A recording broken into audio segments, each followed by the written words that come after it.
Ladies and gentlemen, welcome to Ozzy's Drives. Today we're having a fuel economy test with this, the BMW M5 G90, a car that everybody is talking shit about beside me. I loved it from the first drive I ever had. So before we start, make sure to leave a like, subscribe. Let's see how much this thing is actually using. Just have a quick walk around of the M5 G90 in case you haven't seen it in our YouTube video. I mean, I know it's shocking, right? I know it's completely shocking to look at the car. Let's turn the lights on. And it is something completely different than what they have ever brought out in some eyes. To me, it looks like a reincarnation of the E60 M5, but you can't really say that it looks shit, right? Especially from this angle. This is a very wild angle for the car to look at. I think it looks absolutely gorgeous. Look at the size of that thing.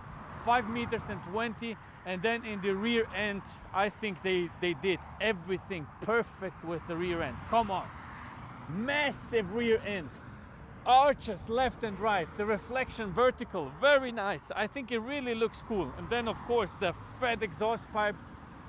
It's a nice looking car. I really like it. I really do like it, especially considering that now you can drive a car hybrid mode, right, plus in full power with over 700 horsepower. Let me pop the hood to show you what I mean. I'm not sure if this car would actually suit me well. Maybe in a black, right? We sort of have the same size of kidneys. But other than that, I think, I think it looks nice. Check this out. 4.4 liter V8 twin turbocharged, 575 horsepower from the petrol engine itself. And then another hybrid system that gives us a total power output of 727 horsepower and 1000 newton meters of torque, which is a lot, let me tell you that. And this thing is actually moving so quick you wouldn't believe it. It doesn't feel as heavy as it is. It doesn't feel like it has 2.5 tons, but it doesn't feel light either. Okay, it doesn't feel light either. I have been driving it now for the last couple of days. It doesn't feel like a M5 F90, for example. It really doesn't. It turns in pretty sharp. It has sort of the similarities of a what is it? Like a G82, right? M4, especially the turn-in, but never the performance around the corner. And I really wonder what this car will do in a couple of months on the Nürburgring, especially when some professionals drive it, because it's really, really heavy. Now, a normal driver like me or an advanced driver like me doesn't feel it, but I think a race car driver will. But today we have another mission. It's to find out how much fuel this thing is actually using, because somehow everybody's saying something else, right? Some people say 25 liters to 100 kilometers, some say 4 or 5 liters. I'm going to find out for sure, and you can count on my expertise. Friends, as always, here is proof the car is fully charged up and the petrol engine is basically almost empty. So I've reset everything here, as you can see. I will now fill the car up and then let's give it a go. To fill it up, we have to press this button so it opens up. And then let's go to the back, And obviously this M5 only takes the good stuff. They even recommend Shell, but we don't have a Shell right now, so 98 must be enough. Okay, Santa Plumbo. I'm not really sure how much is going in, but I think the fuel tank is not that big actually. It's only 50 liters. We haven't done a fuel economy test in a while, friends. Really in a while. Have you missed it? Let me know in the comment section, because I'm planning on doing those a little bit more again, especially with some stupid cars like this here. Something with a big engine. Let's see how much fuel it uses, right? And let's see how much goes in those fuel economy tests. Oh, now I know why I stopped. Because they're fucking expensive. 80 bucks. Please stop. Oh God. Yeah. One day it will be worth it, right? 44 liters went into this thing. Now it's fully charged up and fully filled up. First click, let's begin. What is the strategy today? Okay, everything is reset, right? We need a strategy. Well, it's actually very simple. To not sugarcoat or do anything in a wrong way, I will just go into hybrid mode, okay? I want the car to decide itself. We could drive 65 kilometers only with the E engine, but then the test would be invalid, right?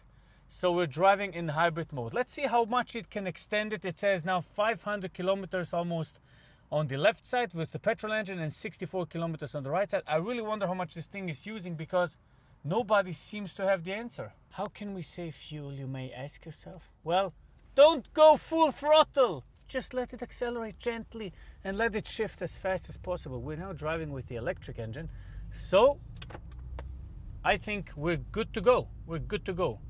I wonder how much it's going to use, really, because I was charging the car up yesterday with the e-control mode. It's one of the modes you can choose from here at the M hybrid system.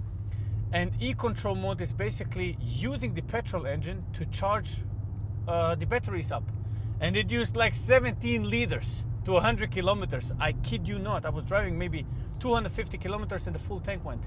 So this is really the reincarnation of the E60 M5. It's sucking in fuel like crazy. So yeah, let's see. I won't sugarcoat, right? I will just drive 120 kph where there is 120, maybe even exceed it to 125, 130, just like you would do. And then when there is 100, I'll drive 110, and so on, 10 kph over the speed limit in the tolerance zone.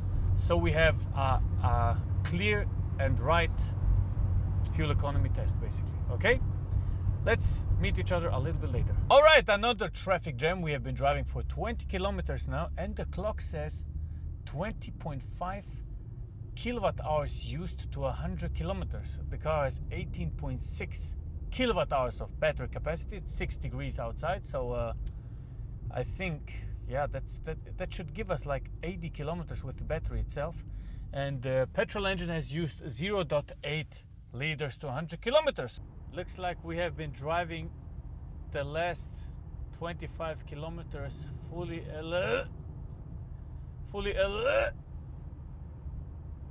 sorry, I need a moment. Electric.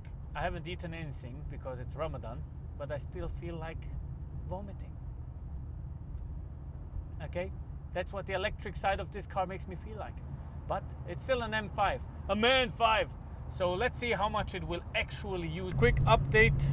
As you can see, the car is now driving fully with the petrol engine. We have 25 kilometers left of range with the hybrid system. Fuel consumption is currently now at 3.6 liters, and the electric engine has used 16.7 kilowatt hours to 100 kilometers.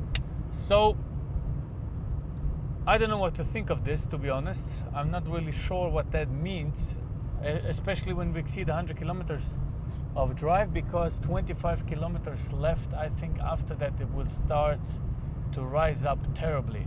But the 1.9 liter that they claim is absolutely unimaginable and never ever a possibility. All right, we are finally arriving in the final stages of our drive. The car has been switching between hybrid mode and petrol mode all the time. So the electric engine is now at 6 kilometers of range left, and the petrol engine hasn't even moved a little bit, so we have 450 kilometers of reach. Now 5.2 liters as an average. Yeah, we'll see. We are at 115 kilometers, so I'll drive for another 20 and then we'll see how much it actually used. All right, friends, we have been driving for now 130 kilometers. The clock says 5.2 liters to 100 kilometers and 12.1 kilowatt hours used to 100 kilometers for the batteries. Mostly in hybrid mode. You have seen that the car is sort of, every time that the petrol engine comes on, it's charging the batteries, then again shifting back to battery, then again shifting back to petrol.